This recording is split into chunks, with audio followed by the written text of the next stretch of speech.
Good morning, good afternoon, good evening, and welcome to Apex Racing TV's coverage of the iRacing IMSA Sportscar Championship here at the Mid-Ohio Sportscar course. My name's Scott Newton, and alongside me tonight is Daniel Leet. Welcome, Daniel. Mid-Ohio, one of those technical tracks that's quite short but flowing. What are your thoughts heading into tonight's event? Yeah, good evening, Scott, and all the viewers tuning in. Yeah, well, I mean, Ohio is a fantastic little circuit. It's been a bit of a stalwart in America for many years now, and traditionally home of IndyCar and the likes, and now having IMSA and that out here, certainly providing a lot of entertainment. I think even though it is a smaller field tonight, currently only 20 drivers in the one split for the event, we should have some pretty good racing, especially through the back portion of the circuit, down around turn 6 at the start of the S's, all the way basically up to the final corner, turn 13, before you get on the front straight. Yeah, absolutely. Just currently in qualifying at the moment, we've got Andre Martins currently in the provisional pole position for 1 minute 16.4, who's over 0.8 of a second gap to Stanislav Grasmik in the second position. Yanis Filipovic in the third position, series regular, so it's great to see him. Clint Shane Smith has put in a 1 minute 18.8, who has gone to the provisional pole position in the GT3 category as well. So we've got quite a lot of series regulars, which is great to see. Yeah, absolutely. And a few of those guys putting in some fantastic laps. And I think even though we don't have any of the DPIs out there tonight, all the guys out there, we've got a pretty decent mix, really, of all cars, obviously predominantly GTE at the moment. 15 of those entrants out there and 5 GT3. But looks like we've got a good mix between all categories. Yeah, last week we saw the Ford being quite dominant over the course of the race in the GTE category, as well as the BMW and the Porsche as well. And I think in the GT3 category, it was mainly dominated by Mercedes. So sadly, there's only one Audi out there, who's the driver of Matthew Crozier, who's just put in a time of 1 minute 22.8.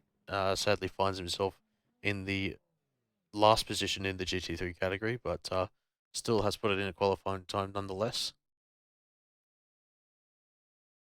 Yeah, and it's good to see the guys still managing to get some laps in and time set. So that will certainly help for later on. Obviously, not probably going to be a big issue with the size of the GT3 field, but it certainly gives you something to work for the remainder.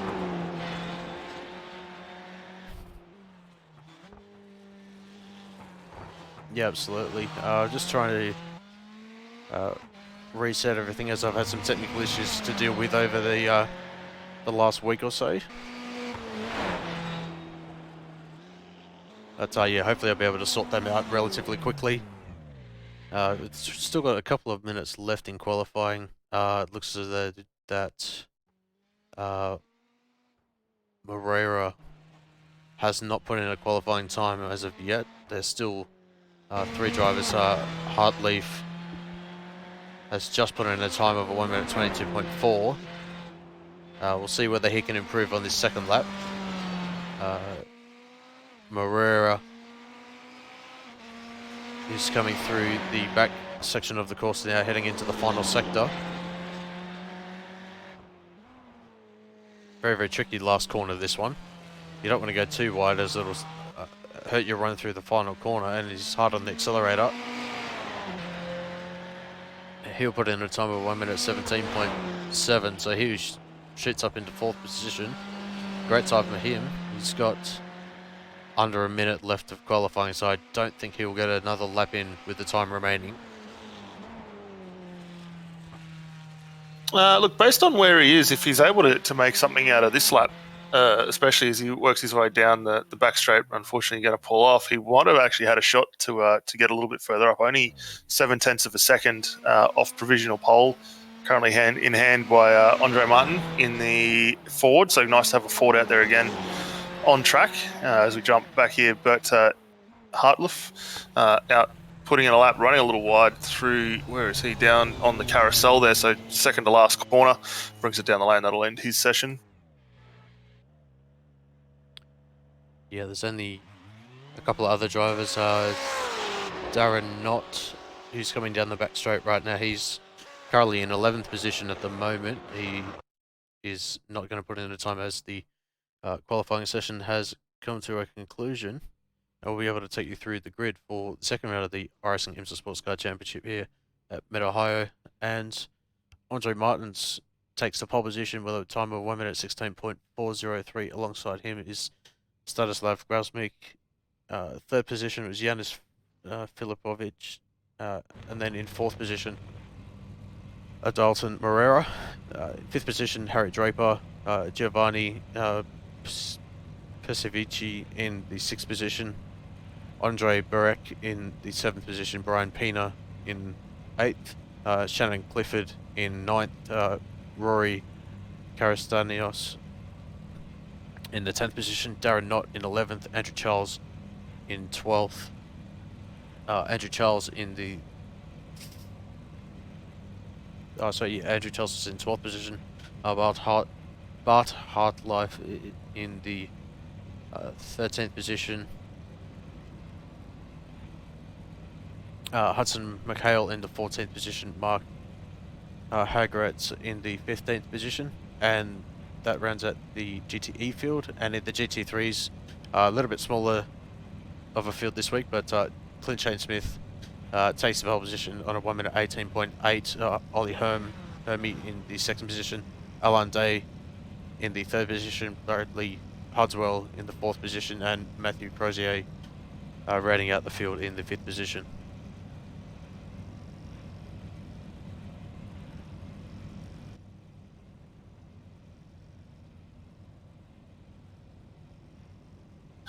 So we're not being too far off from the start of this one with the little track map up. You can see the this track got a little bit of an update with the pace lap, so guys not needing to do a full lap. They will start down in the middle of Thunder Valley there, just on the approach to turn 10. So it'll be a nice short little start here, and be interesting to see just kind of what gap we're able to get between the GTEs and the GT3 tonight. Yeah, definitely. With that short run, it's only going to be a good 20 seconds, I would think, till we are able to get underway. Having been here over the past couple of seasons, we know how deep the Ford GT can definitely go in terms of the fuel strategy.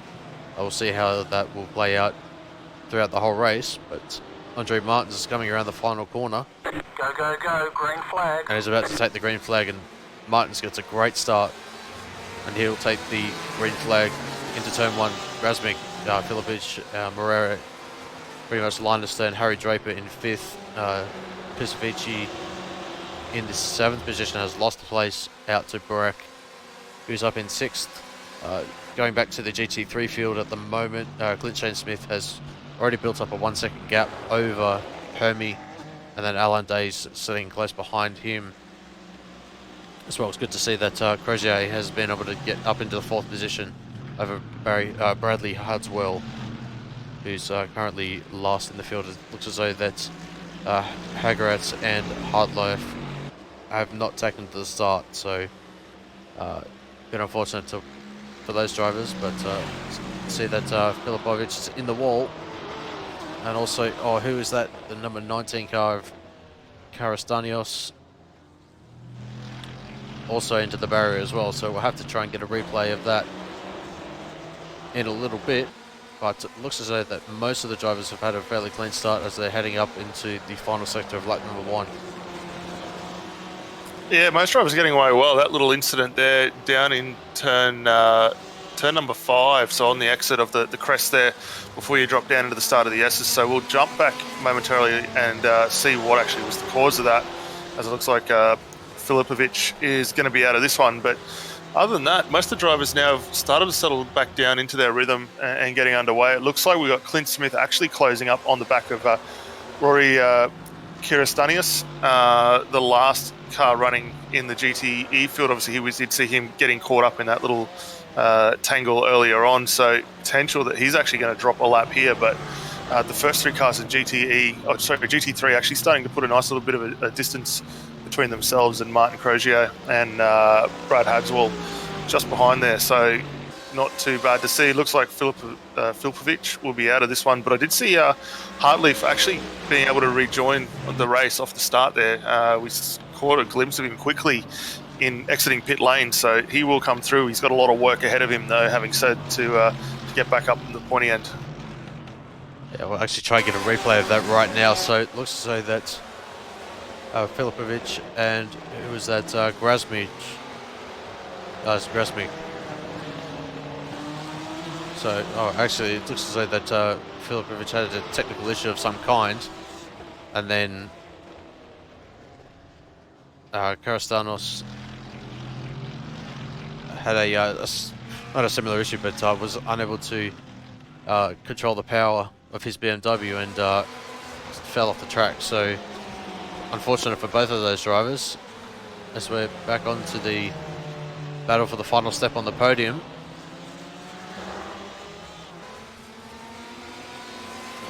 Yeah, Alva and Moreira are starting to come in a little bit of attack here. We've got Harry Draper and Andre Burke just behind, and Porsche Ferrari having a little bit of a battle here. We're actually going to see a pass, I think, with Andre trying to get down the inside, and he will have the dirty run here coming up through the top of turn 5 as we see him cresting the hill.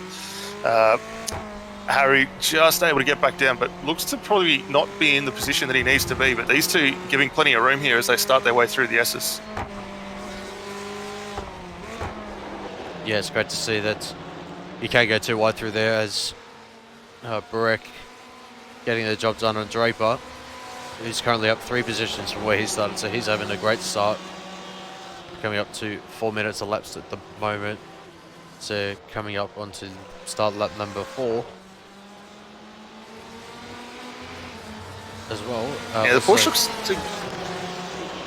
I was just going to say, the Porsche looks to get a little bit better traction coming out of turn 13 there, so could be gearing up for a bit of a run, but he's also got Pacifica not too far behind him there in that BMW. See him just moving a little bit on the run up to turn 1 or turn 2, and certainly trying to get it back involved in this.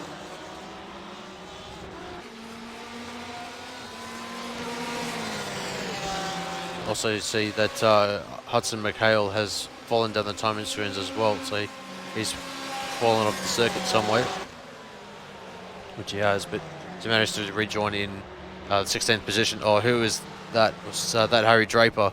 He's fallen off the circuit as well. He's probably gone deep under brakes and misjudged that entry into the turn 3 right-hander. Bit of an unfortunate mistake for him. He finds himself back in 10th position. Oh, we see that was that James Knott or Andrew Charles there actually dropping off the circuit as well, and that was Charles dropping off there, so pushing very hard through that middle portion of the S's, coming through turn 8 there and losing the back end, able to rejoin and luckily not dropping a position. But just behind him we've now got Clint Smith getting involved here as well, so Clint pushing on extremely well in that GT3 Mercedes AMG at the moment, up 5 positions from where he started, currently 11th outright, and obviously first in class at the moment. But yeah, he's certainly starting to work his way up towards the front of the field, only 2.3 seconds off the back of Charles. Yeah, Smith definitely dominated, as we've come to see over the last weeks that he's been competing in the iRacing IMSA Sportscar Championship, which has been great to see. Last week he was very dominant. I think he took a win of over 10 seconds. So with a gap of, I think that's 2 seconds already, they're certainly looking on course to repeat that. So coming up to, was that Andrew Charles falling off the circuit once again.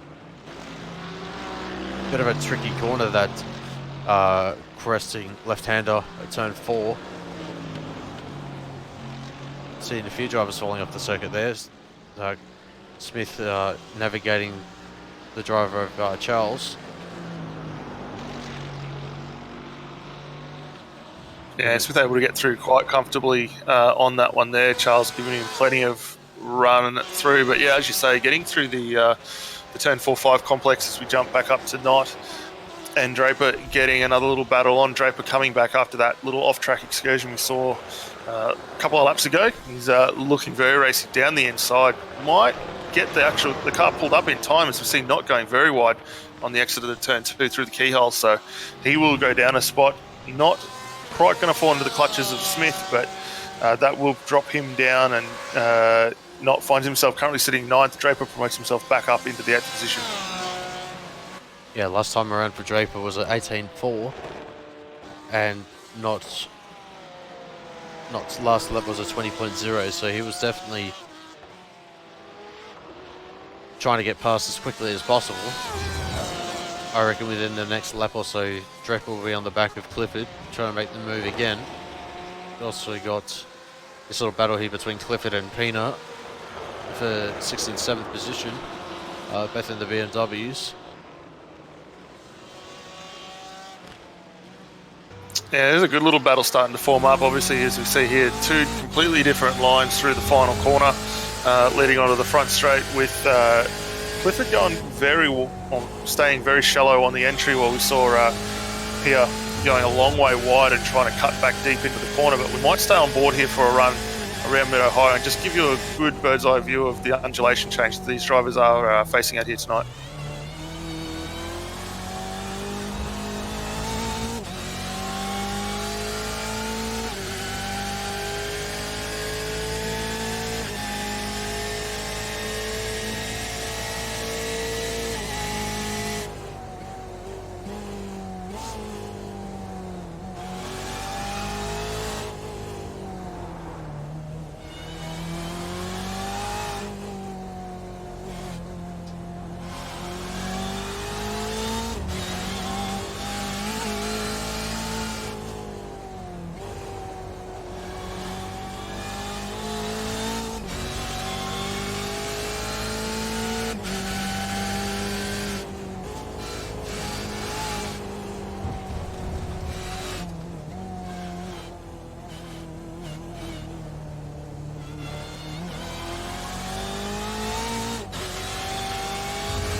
So that was on board with Chad and Clifford. You see that also Harry Draper's closed in at 1.3 seconds over the course of the last lap as well. So he's only 2 seconds away from the battle on screen right now. So just in the back of the picture right now. Certainly not out of it right now. No, he's certainly got a lot of pace coming back through in the Porsche out there tonight, which is great to see. And I think as both Clifford and Pierce start to battle each other, and Clifford's able to start applying a little bit of pressure, these guys may be actually going to fall a touch off the pace. But having said that, last time by, Pierre 118.7 versus Clifford of 118.5. Draper just a smidge faster than Clifford there, 118.5. So not a lot. Sorry, as fast lap times, but yeah, not a lot between either of these drivers out on circuit at the moment. We got a couple of lap times you can just see up on the tower there, clicking over as the guys cross the line, and starting to get a little bit of a gap, maybe in Pia's favour. He's watching how he gets through that final corner, taking the very wide line, certainly allowing him to keep a little bit additional pace, and he's starting to extend the gap just a hair now. Sits at 1 second as the guys work their way through turn 2. It's going to go quickly up to our current overall leader, Andre Martins, in the Ford GT. It's actually great to see the Ford out there tonight. Not a car that we particularly have seen over the course of the last 12 to 13 weeks that we've been covering the IMSA Sportscar Championship. Heavily favoured with the BMW, Ferrari and Porsche, but obviously with the balance of performance changes, certainly brought the Ford closer in line, which is great to see, and currently leading the second round of the championship at the moment. Yeah, and I think, as you say, the Ford probably one of the most underrated cars in the GTE field. It's, as you say, great to see it back out on track. And I guess for those viewers who didn't get a chance to catch this race last season, we had real life racer Richard Westbrook in the car, and he really gave us a masterclass on how to extract the most in a 45-minute race on the fuel. I think he almost ran.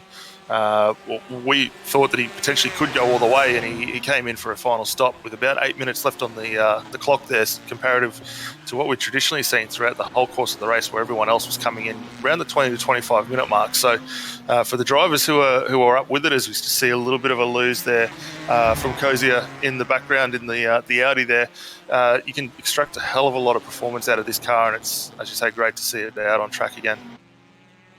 Yeah, also with the fuel number changes, the fuel burn changes within the previous build as well. I think that we'll be going a little bit shorter in terms of the fuel strategy, so we won't be seeing quite the crazy fuel strategies that we saw last season, but still we'll see how that plays out. Just got 13 minutes elapsed as I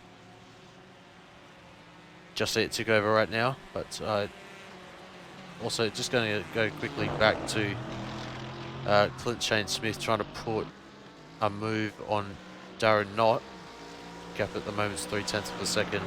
This is the battle for 9th and 10th overall.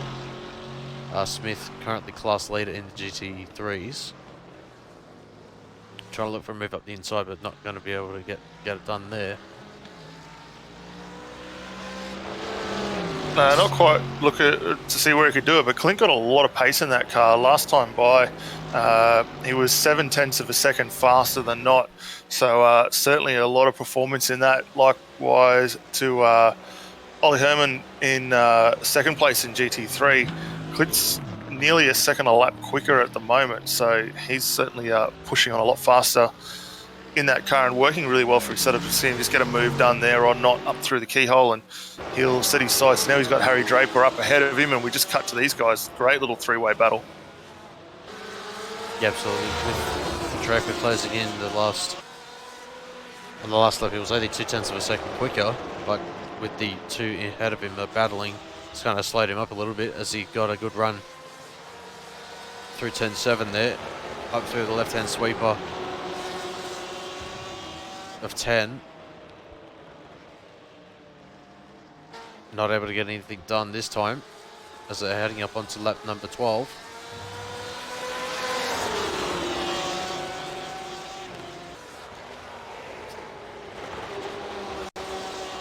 And Draper again, the fastest car in this three-way train by clearly or nearly half a second there. Overall outright pace, he went across the line at a 118.4 versus the two ahead of him while they're scrapping it out in the low 119 zeros. So they're actually holding each other up now with this battle, and I wouldn't be surprised if you see Draper trying for a move on the run down into turn 4. You can see him trying to get the nose in, and this is going to be a late pass if he can do it. No, we've seen him pulling off the circuit earlier in the race, and he manages to pull it up this time. Clifford having to go a little bit slowly to avoid the diving Draper, who's up into 7th position. It wouldn't be too long, I would have thought, for Draper to get past Pina, but with Pina having some technical issues in terms of connection, kind of will have to play on Draper's mind on whether he'll have to throw a move early or whether he'll just have to sit tight a little bit and carefully think out his overtakes. Yeah, if he's able to maintain this pace that he's got in the car at the moment, Draper certainly should be able to get a move done relatively quickly, and I think he's going to potentially either look to have a run down here into turn 2 at the keyhole. He breaks in very late as we watch him on the bumper cam. Takes a very wide line through there to try and help the corner exit. He's going to set himself up for a fantastic run here down the back straight as we watch him close in. I think this will be another easy move, but we'll keep an eye to see just how hard Pina defends as Draper's off in the grass there. Draper going deep on the brakes. Will he pull it up? As Pina has a bit of a connection issue that we had to cut away for, sadly. But yeah, Draper getting up into the 6th position. A great move for him. Next driver up the road is Yeah, Pasovici, who's currently 6 seconds up the road. We'll see how Draper's pace is over the course of the next few laps. Draper was a good 0.6 of a second quicker than the driver ahead of him in fifth position. So if he's running at that sort of pace, we'll catch him within the next 10 or 12 laps, which will definitely be in the realm of possibility. We got, who's that, Crozier around the exit of turn number 1.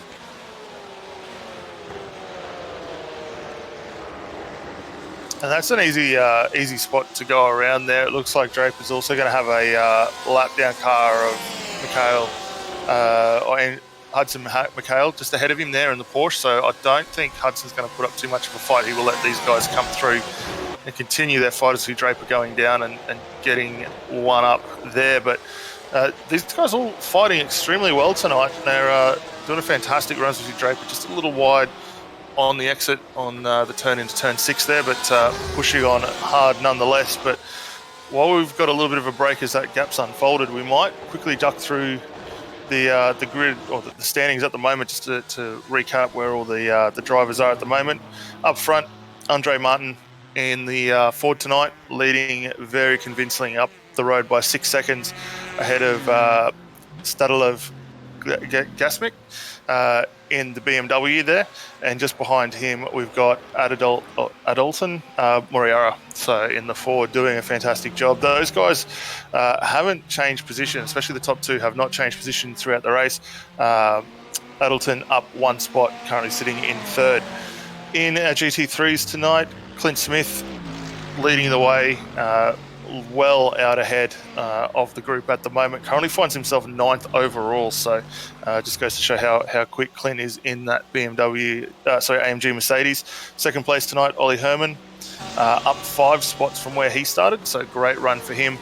Finds himself 12th outright tonight, and with a fair gap over 3rd place Alain Day, likewise up 4 spots from where he started, having a solid run and a bit of a series regular out here at the moment. We caught a lot of him last season, and again, great to see him back in the AMG again this season. So both classes looking pretty good, and a lot of gaps starting to open up all throughout the field. Yeah, absolutely. Sadly, we don't have a DPI class or driver in the field tonight. Normally we would have seen Alan Day in that car. Has moved made a transition over into the GT3s and is doing a fairly solid job. It's good to see him up on the podium. He's been a regular on the podium for quite a while now, so it's good to see him continuing that sort of form. Yeah, absolutely. And we know when he first jumped into the DPI, new car to him, new series, and took a little bit of getting used to, but since moving across to the Mercedes, he's been very consistent, especially in the GT3 class now, and starting to probably really get a solid handle on this car and what it likes and what he can do with his driving style and the tweaks that he can make throughout the course of the week to neaten it up for his liking there. So he's doing a fantastic job, and great to see him pushing on. Just going to look back at Hudson McHale at the moment. Who's got Ollie Hermy behind him at the moment. This is the battle for 12th and 13th outright. McHale currently in 11th position in class and Hermy in 2nd in the GT3 category. This gap at the moment is only about 0.8 of a second. Not sure whether McHale has had some technical issues, but he's a little bit further down than where I would have expected him to be. But still coming up to halfway throughout this race. We'll see how he will progress through the rest of the race. We've currently only got 3 drivers that have taken to the pit lane: Hudswell, Castanos and Crozier. So the pit window is certainly open, but having mentioned that, we know how far that this car could go into the race in terms of fuel strategy.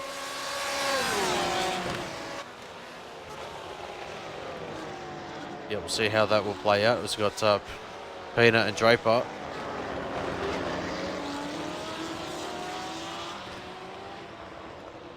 And we must have missed a little off track there for Draper, because he had started to really extend the gap, and we'll bring that up on replay here now. But he had really extended the gap just before the start of.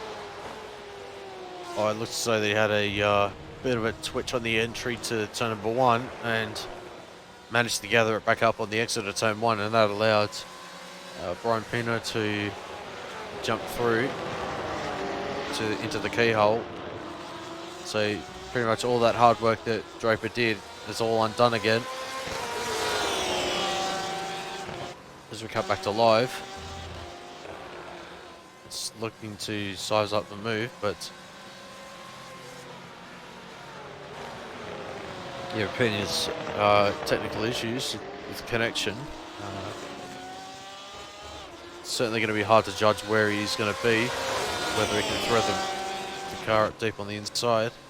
But it looks as though he's going to be a little bit too far back this time. Currently on lap number 18. Coming up to lap number 19 for our leader. As Pina runs wide, and he'll go off the circuit, and that'll allow Draper back through. Yeah, it looked like Pina got a little bit of a similar issue to what we saw from Draper through turn 1 there, where the back end just stepped wide on him. He will find himself under a lot of pressure here with Clifford trying to get back through, so it could be a change of position a little bit further back here as we see this first of our front runners in Berica coming down the lane, position 4 at the moment in the Ferrari. It'd be good to get an idea of roughly sort of the stationary time, a bit of a reference for some of the cars that are pitted at the moment, and we'll use Ollie Hermy for the GT, or Alain Day, I think it is, for the GT3s. 34 second transit time, 11.5 second stationary, and but just a bit quicker actually, 8.2 second stationary, 30 second transit, so that's a good pit stop time there, and should give a good indication as the other cars come down later on whether they're going to be in the zone with that. Yeah, typically we've been seeing around 10 to 12 seconds for a fuel stop for the GTEs and around 11 to 13 seconds for the GT3, so potentially whether Andre short field, we'll have to see, but that's a very, very quick pit stop for Barek. But yeah, we're just coming up to 25 minutes elapsed in this race. Certainly a long, long time before we have any other drivers coming down to the pit lane, but we should have some through momentarily due to their pit strategy. Yeah, definitely, and we'll keep an eye on that, and you'll be able to see viewers at home on the timing and scoring board on the top left there as those drivers do come down the lane for their respective stops. But this little battle here for 6th and 7th, with Clifford and Pina still going on. Pina recovering after that loose moment that he had through the top of turn 5 on the run down to the start of the SSR, and Clifford not wanting to let go of him here, so we could potentially see a change if Clifford's able to get the run on the exit of turn 2. Yeah, also in the background at the exit of the final corner, Crochet having some other issues that he found himself in, spun around at the final corner. But yeah, Clifford not able to be close enough this time. Looks as though that Pina was able to get the run out of the keyhole, which prevented the run. Gap at the moment is still about 4 to 5 tenths of a second.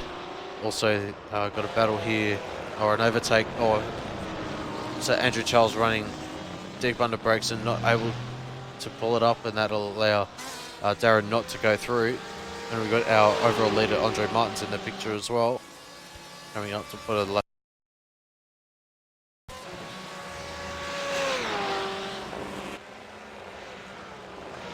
Yeah, Charles has been struggling a little bit out there tonight in the BMW there. That's about the 3rd time we've actually seen him running wide in that car, and that has released Darren Knott here, as we see potentially going to go a lap down by the end of this one, as we've got Andre Martin coming around in that Ford. So Andre doing a stellar job out there tonight, certainly being the quickest car by a long margin in the Ford at the moment, and we'd expect that World Championship driver in here and doing an outstanding job. So great yardstick for all these competitors to sort of go up and measure their skills and talent. But looks like Clifford in the BMW. Oh, we see him lose it down onto the start-finish line. Don't back up. Hopefully he will stop that and he'll spin that around without having too much issue there. But he's finding himself in all sorts of troubles. Jump back up to Clint Smith, about to put another lap on Matthew Cozier in the Audi. That car looking very second-hand at the moment. A little bit of wing damage on there, and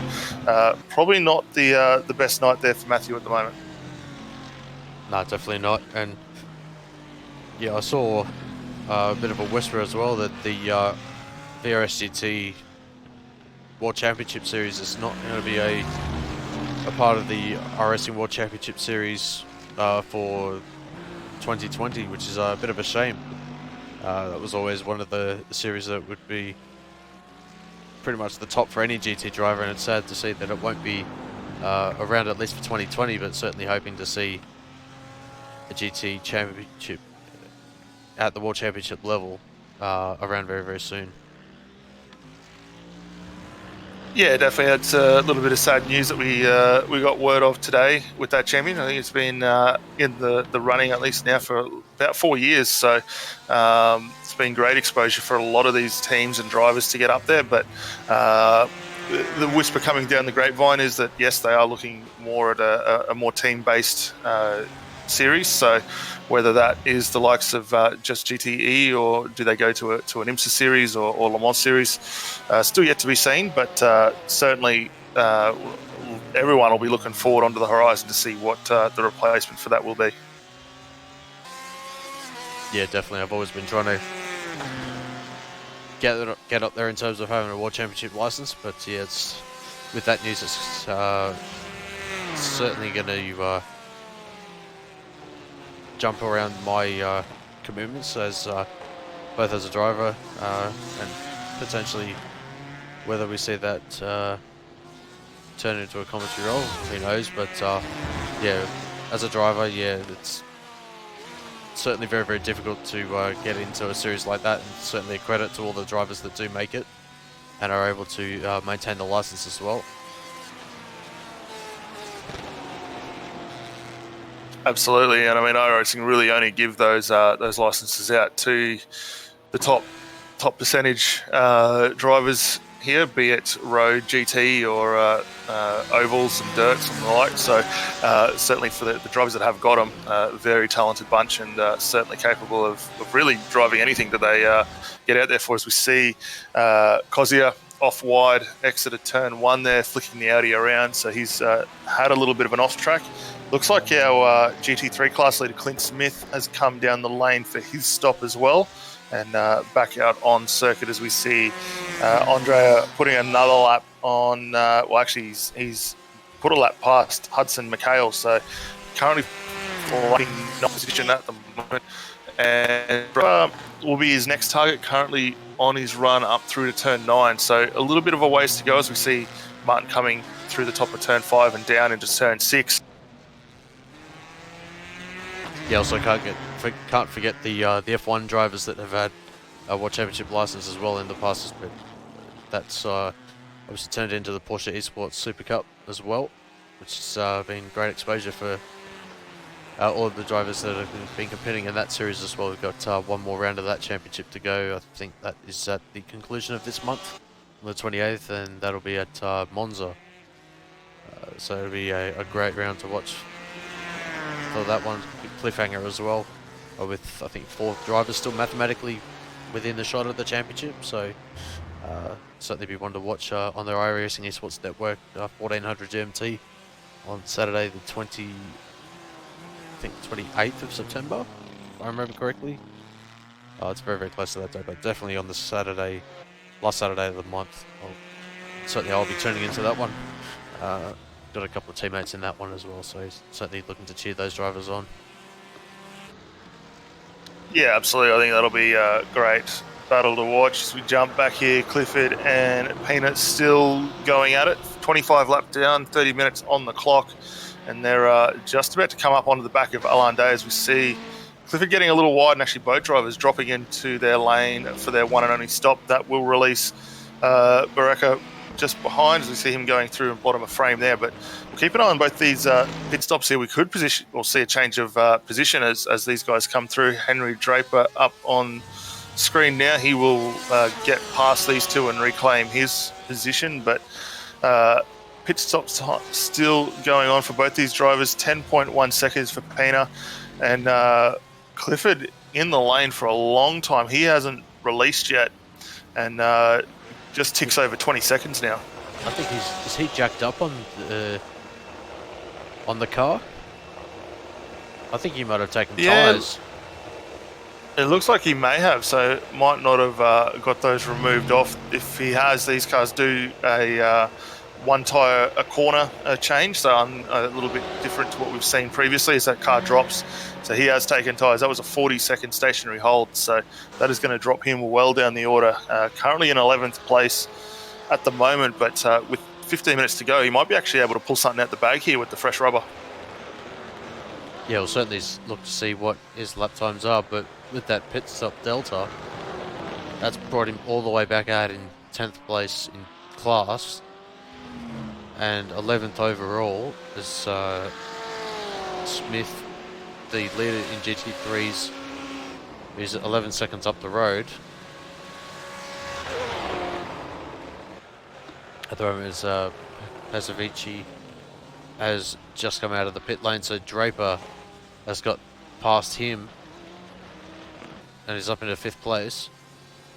But he's got just under 11 seconds to go to Borek. So looking at his pace, it's certainly looking as though that he could potentially catch up to Borek, but we know for one thing that catching is one thing, but passing is certainly another. Absolutely, and as you say, it is completely different to chasing down to getting past and then pulling a gap. But 11 seconds here with the pace that Draper's got on board. He's actually seems to be a little bit quicker at the moment. Last time by 0.6 faster than Barek, so this could play well into his hands as the laps unfolds. But we will keep an eye on Shannon Clifford there after the next couple of laps, just to get an idea too around what his lap pace is as a result of having taken those tyres. Something we don't normally see in this series. Most drivers fuel only, but the change to tyres could be a bit of a shake-up for him. Yeah, so they're just going to have a look at our leader at the moment, coming up onto lap number 28. He's going around one more time. He's coming up to 35 minutes elapsed. I think we might be in for another masterclass similar to Richard Westbrook of last season, trying to show how deep into the race with the fuel strategy one can actually go. Top 3 in GTE still haven't pitted. See Moreira coming through to complete another lap as Grasmick is coming into the pit lane, so he's decided to take his pit stop fuel to make it to the end with just under 9.5 minutes to go. Should be only a 8 to 10 second stop that we've seen. The quickest in terms of GTEs, in terms of pit stop time, is actually Harry Draper with a 6.5 second stop. So quite a lot less field than other drivers. This Grasmick completing a 9.1 second pit stop time. Yeah, so it's not too bad stationary time overall. By comparison, I don't think he will drop out of the podium position here as a result of that.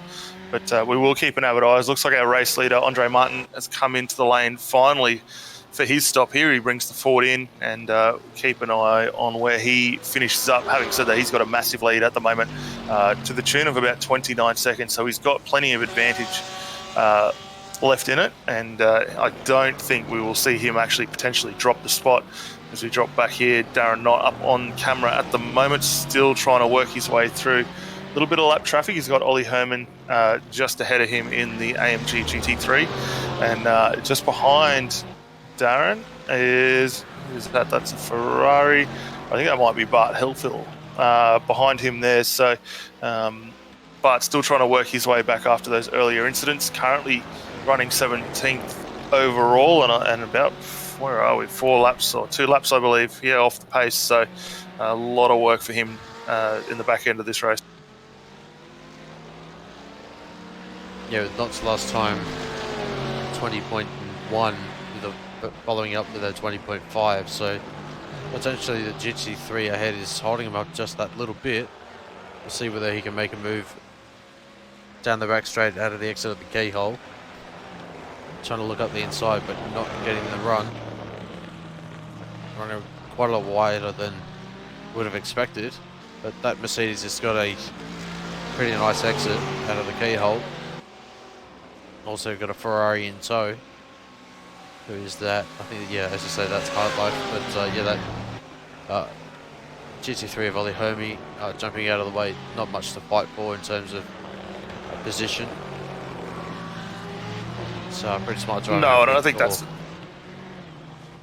absolutely, and I think that's a smart move in just letting these two continue on and go for their runs. Looks like Moreira coming down the lane for his stop, and we've also had Mikhail come down as well. So that's all our drivers down the lane. I'm just keeping an eye on Shannon Clifford's lap times. Last time by, as a result of having taken the tyres, he was 0.5 a second quicker than what we saw from Peanut, who he was battling very, very closely with. So he's doing a fantastic job at the moment. Those new tyres seem to be helping him just a little bit. So he has taken back a little bit of time the last couple of laps, and could potentially find himself maybe getting back up. Going to be a tall ask though, because that gap is about 27.4 seconds. So I don't know that he will be able to close in as much, but certainly got the pace at the moment.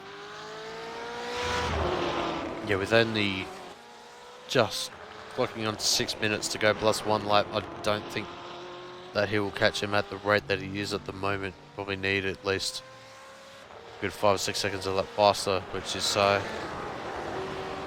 heading on to like open wheel sort of territory, like in terms of lap times. So I don't think that Clifford will be able to make any more positions, barring any more mistakes from the drivers further up ahead. We've got quite a lot of gaps. No, we've got quite big gaps at the moment between all of the drivers. The closest battle that we have at the moment is Moreira and Grasmick for the second and third position, between the Ferrari and the BMW.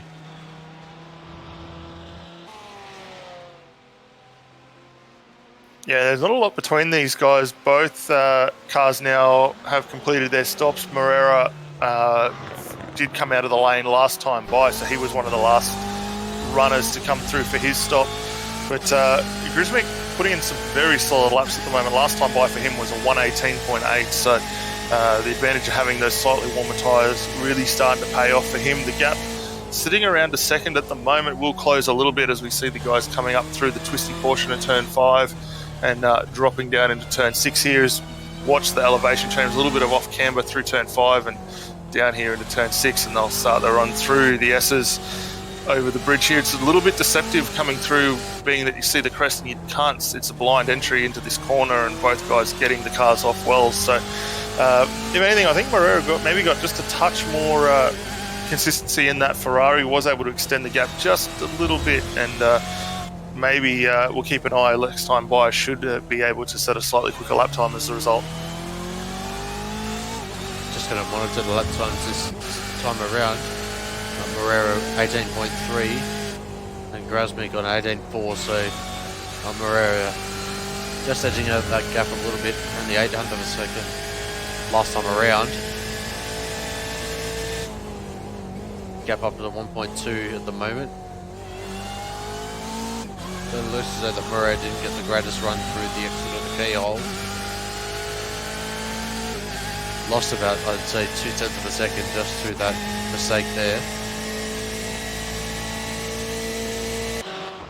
And the keyhole's an easy corner too to lose a little bit of time. It's a hard run up. You brake very, very late as you're on a little bit of an uphill approach there, so it does aid the braking there. As you see Moreira running wide on the exit of turn 5, down into turn 6 now, able to retain that lead, but that will see him drop down to just under half a second now. So really dangling the carrot here for Grismic to come past.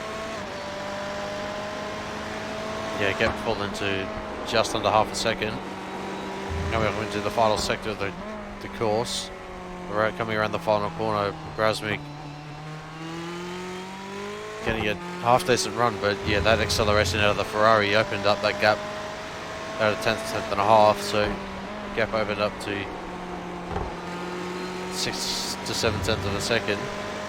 Grasmick was 6/10 of a second quicker last time around.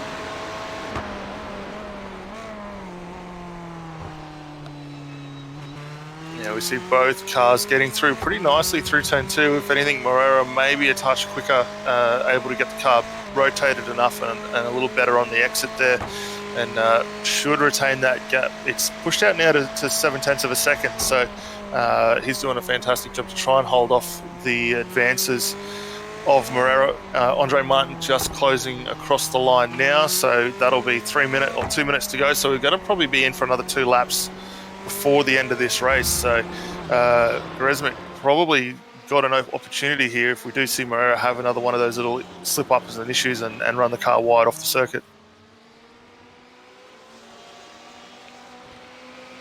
So that Hudswell has not had the best of luck. He's currently in the pit lane at the moment, potentially having a connection issue. Haven't seen him move on the timing swing, so that hard leaf has jumped up into the 15th position as well.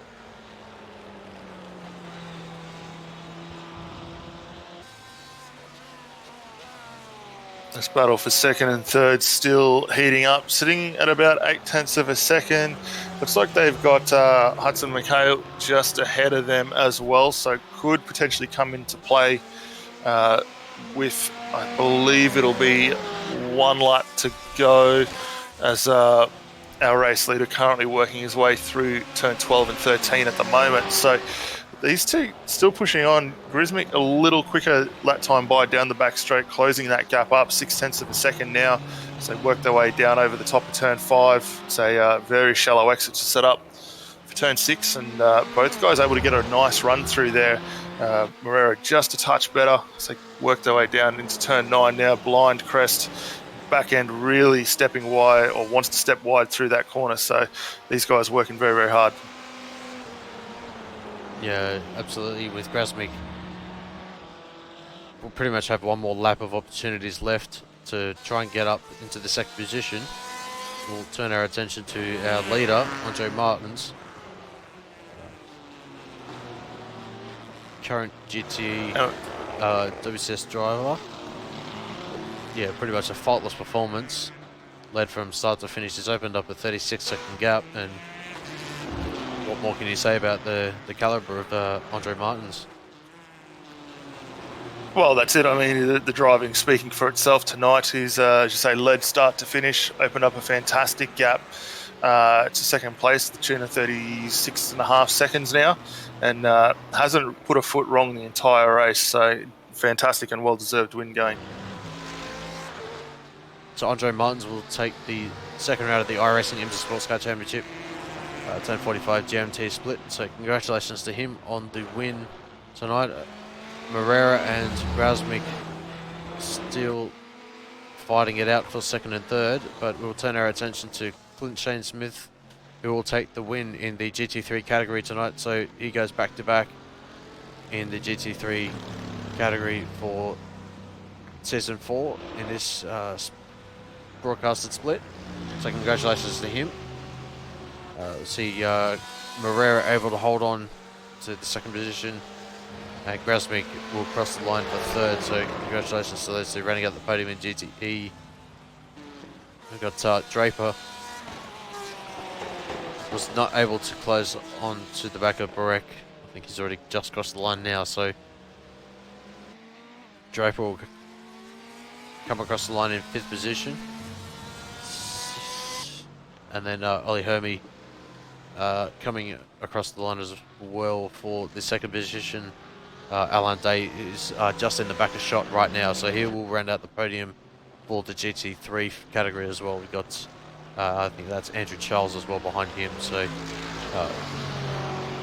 great day out for the podium finishes in both categories as well.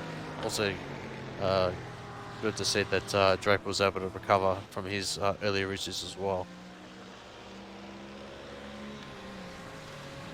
Absolutely, that was a fantastic run from Draper there. Got himself up back to his starting position of 5th overall. Very solid run there for him in the Brumos liveried Porsche there. So he's had a great drive tonight and saw himself in some fantastic battles as well that we were lucky enough to see on screen.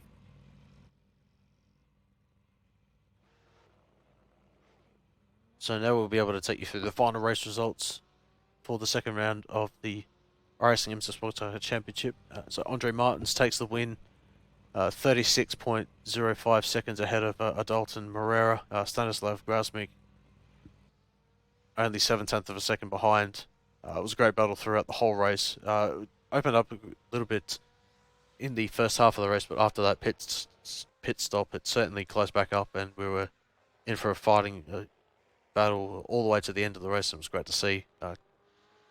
Andre Burek in the 4th position, Harry Draper in the 5th position, Giovanni Pasovici in the 6th position, Brian Pina in the 7th position.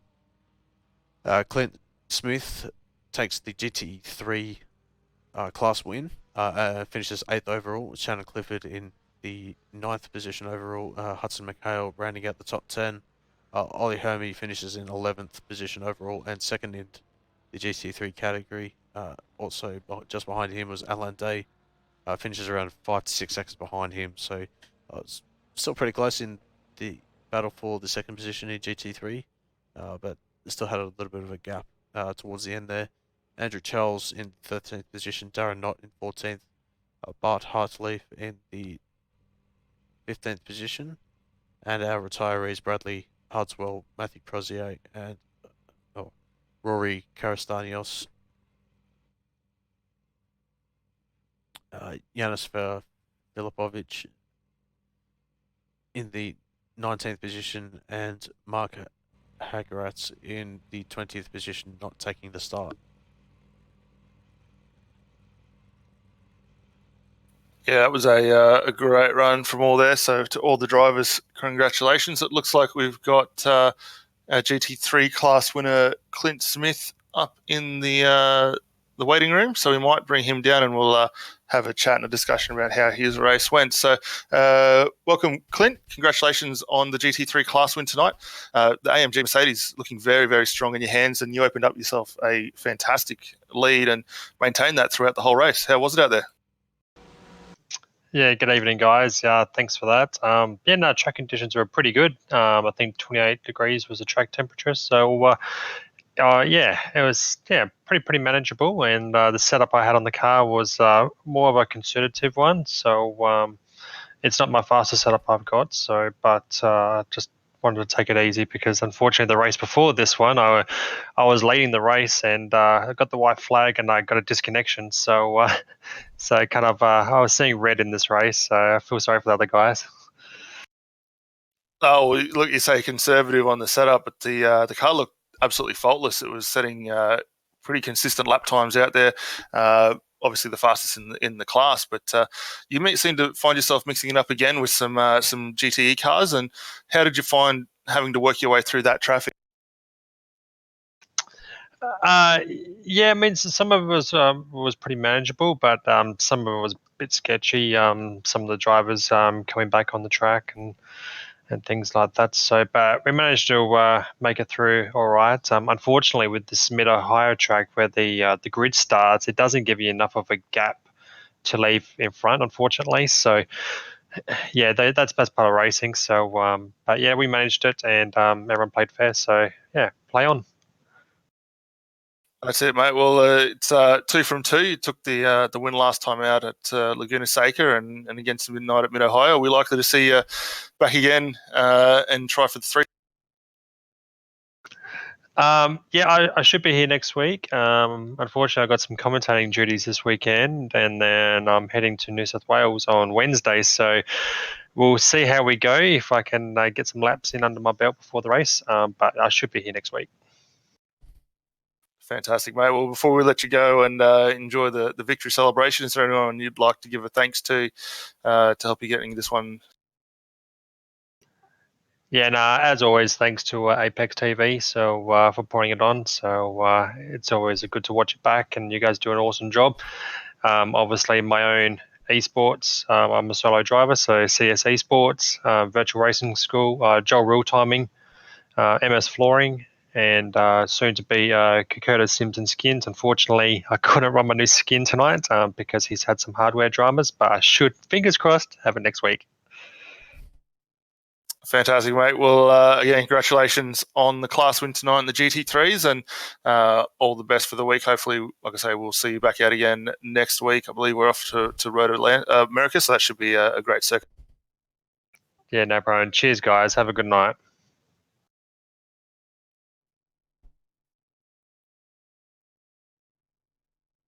Well, it looks like we've also got Alan Day in the commentary box, so we'll bring him in next, Scott, and I might hand that one over to you if you like, and get a bit of a recap on how he's. Yeah, congratulations, Alan, on the final podium position in the GT3 category tonight. We just had our winner, Clint Shane Smith, describing the conditions as well. But yeah, how was the Mercedes out there for you tonight in the conditions out there? I'll probably say actually my car seemed to get better as the race progressed. Like with the cooler temperatures at the start, I didn't have really much front end grip. I think that was partly me as well, trying to push too hard. But I think overall, as the race progressed, I seemed to get a better feel of the car. I did, especially coming out of some of the technical section on the middle of the track. Yeah, absolutely. We see that. Sadly, there wasn't as many GT3s out there tonight, but you also had a solid battle there with Ali Hermy. Were you able to get quite close to his car during the race, or were you just lacking that little bit of pace out there that was preventing you from jumping up into the second position? Like he got away pretty. Like I was making a couple of unforced errors at the beginning of the race. I think without them, I would have been a little bit closer to Ollie, especially in the midpoint of the race, because I noticed towards the end of the race that I think he was just having some issues with some GTE drivers getting mixed amongst us at the top of the GT3 class. I did notice there was a few complaints between the two classes as well, overtaking each other, which obviously this track being a technical track as it is, not many overtaking opportunities. I think it's definitely easily led to that, and it showed that as an example, really, to show how not to always tackle a race like this, but maybe learn some lessons ready for the rest of the week ahead, really. Yeah, absolutely. So, turning to the next round of the championship, round number 3, that will be heading to Road America. What are your thoughts heading into certainly a fast and flowing circuit, also in America with Mid-Ohio as well? But yeah, with next week, are we likely to see you around for next week? Yeah, like Road America is actually a track that I actually tend to get quite lucky at. I think that is more because there's a lot more open opportunities to overtake because of the long straights, and it's quite easy to make a few, even just one mistake because you're trying to judge a breaking point. You're trying to be the last of the late breakers as such, and like it's quite easy to break too late around the track like Road America because of that. So I do expect a lot more feisty action between the GTE class especially, but hopefully get some more GT3 drivers in, and in that way it'll be able to definitely provide a lot more action over the course for the rest of the season. Hopefully try and increase the numbers up a little bit, because I think like Mid-Ohio, obviously this is just the beginning of the week as well, so we do need to think about that also. But I think Mid Ohio is not a track that everybody's liking, but like I certainly enjoy it. Yeah, absolutely. I think it's a similar vein to VIR, where it's one of those quite technical tracks, but certainly one that sadly isn't as popular as probably what it should be. But it's obviously up to the drivers to make that call. But yeah, just before we let you go, Alan, and celebrate the final podium position tonight, who gets it done for you and your team? Well, the team's like obviously been putting in some practice into this race. We're currently putting a lot of practice into the Mercedes in particular, getting ready for the Petit Le Mans. We're going to be starting to do some testing for that later on this week. Whereas in that way, we're able to try and get the best out of the car. There's a matter of understanding the car and the characteristics, even if it's not the exact same track for Petit Le Mans. Try and get as many hours as possible, and that way we're ready for that. And like obviously, Craig Setup Job as well has obviously been helping us as well, trying to get the best setup out of the cars, and that way we're at the top of the field as much as we can as well. No worries. Well, thanks very much for that, Alan, and I would certainly wish you all the best in the week ahead, and we certainly hope to see you next week for the third round of the championship at Road America. Thank you very much, guys.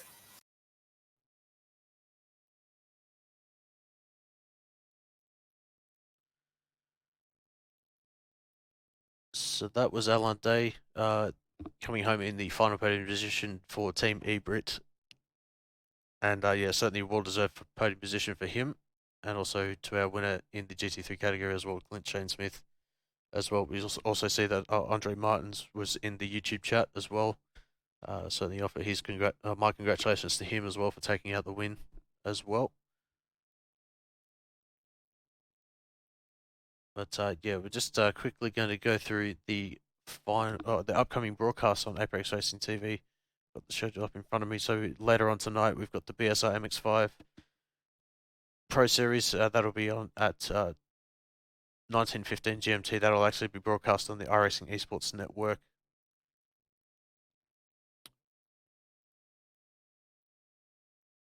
So be sure to tune in for that one. And then on Wednesday, we have the Sim Racers World GT3 Championship as well. That'll also be broadcast on the iRacing Esports Network. That'll be on at 1900 GMT on Wednesday.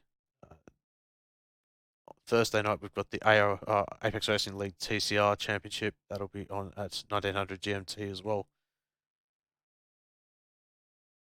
on the iRacing Esports Network. And then on Saturday, we've got the V8 Supercars the European V8 Supercar Championship. That'll be on at 1800 GMT on Saturday. Later on, pretty much got a triple header on Saturday with the Formula 3.5 Championship on at 8 p.m. GMT on the Saturday. That will be broadcasted here on Apex Racing TV, and then on starting straight after that as well will be the iRacing IndyCar Road official series. That'll be on at 2200 GMT on Saturday night. So a lot of action happening on Saturday night, and then we'll be at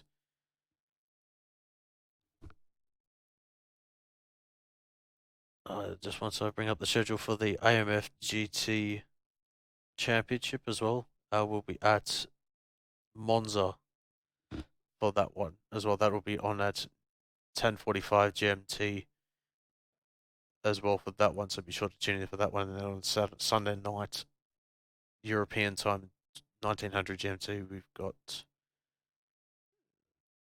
Actually, no, we don't have the ARL British GT Championship. I think that has concluded. So apologies for that one. Then on Monday night, we have the World GT Championship. That'll be on at 1910 GMT. That'll be also on the iRacing Esports Network. So a lot of action coming up on Apex Racing TV.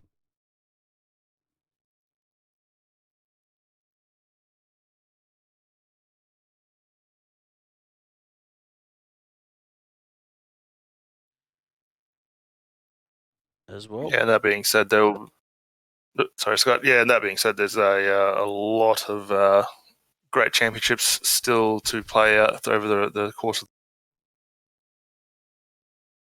Yeah, absolutely. So just turning to next week's round number 3 of the iRacing IMSA Sportscar Championship. Dan, what are your thoughts heading into the next round of the championship, given the fact that we know that there's quite a lot of long straights and tight, twisty sections, as we saw in the MFGT last week, and at Road America as well. But yeah, what are your thoughts heading into next week? Yeah, look, I think moving on to Road America next race, certainly going to be a great one.